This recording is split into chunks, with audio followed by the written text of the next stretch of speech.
As a student of literature, I'm looking at this pandemic from the perspective of culture studies.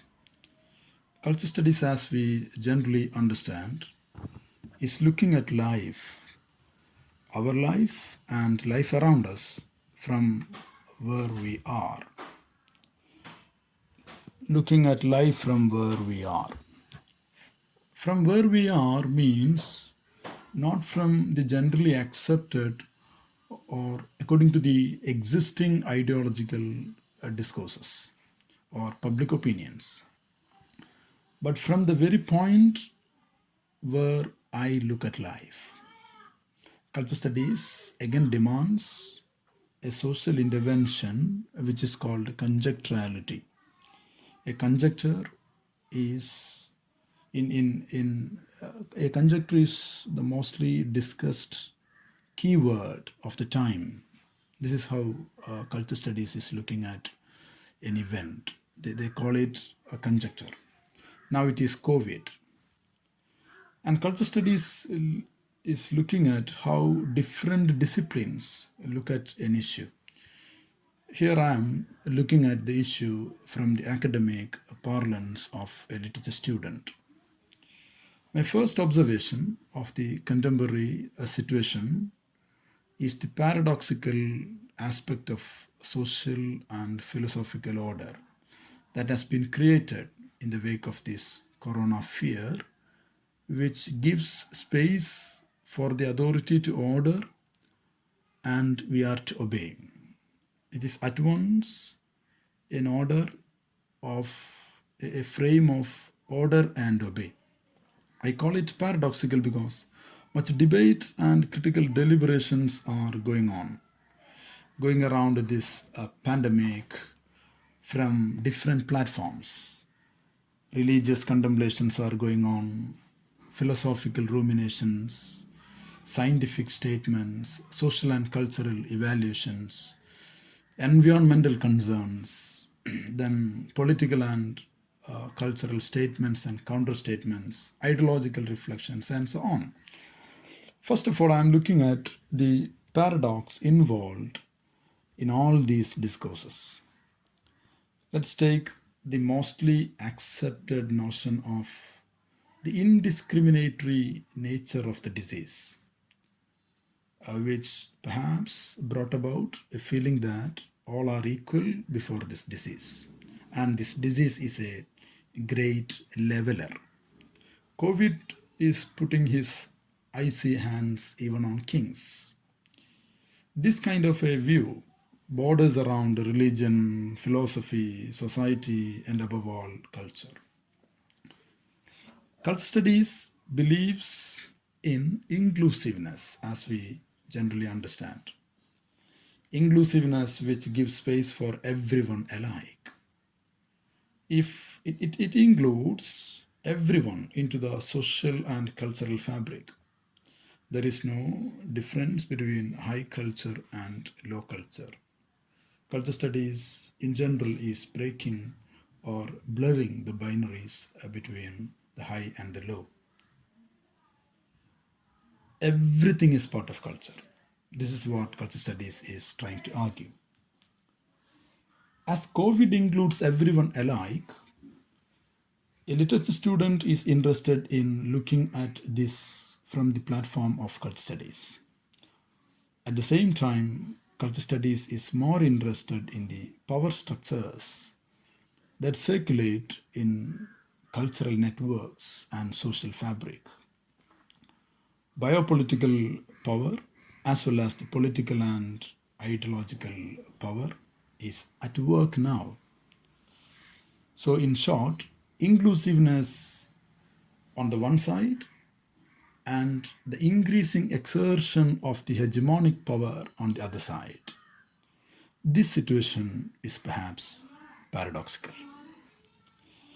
Let's keep these theoretical reflections apart. Let's look at the everyday reality. Culture studies is interested in the everyday. We can look at the everyday reality in the time of this great leveler.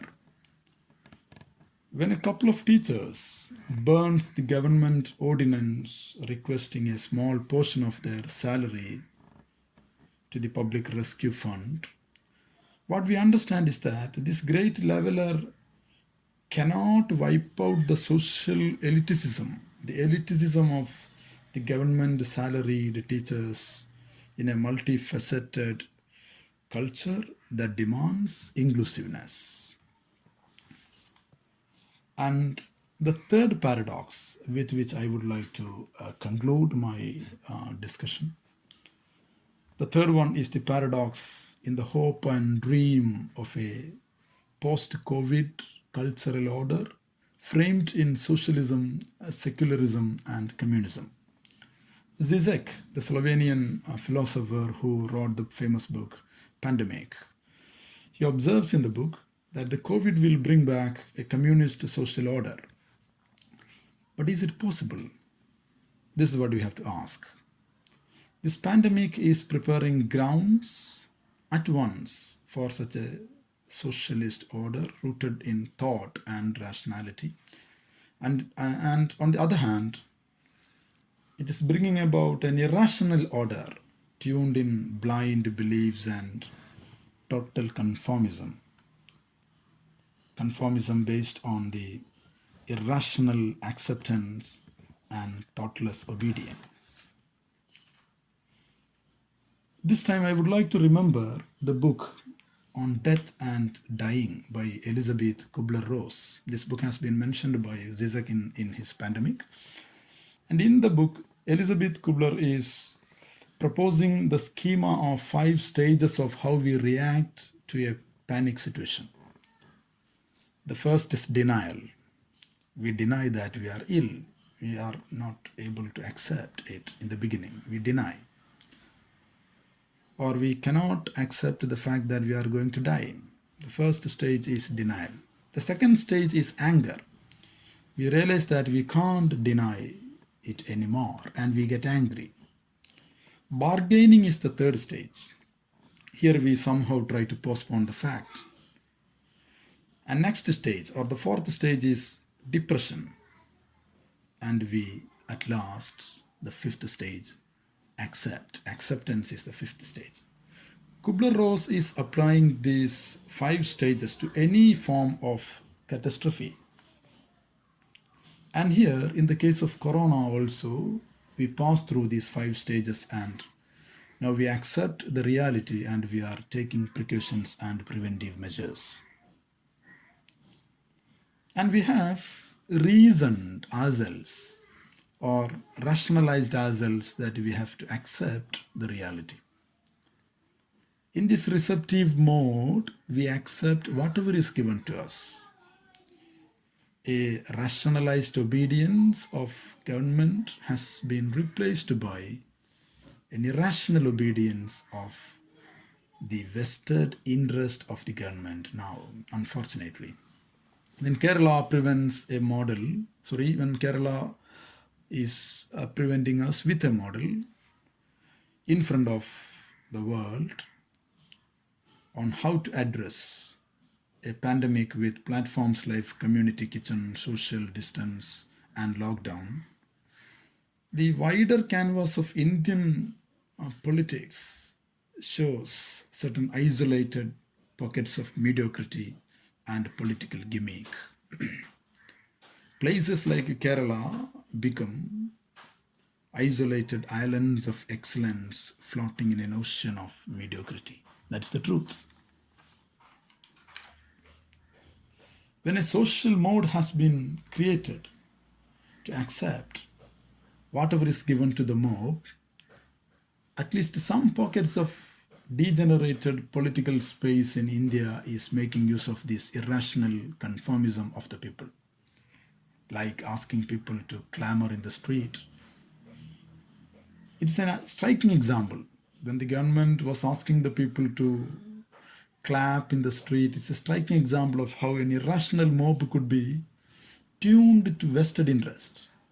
So here, our hope of a socialist, rationalized culture is at risk. Post-COVID is at once rational and irrational.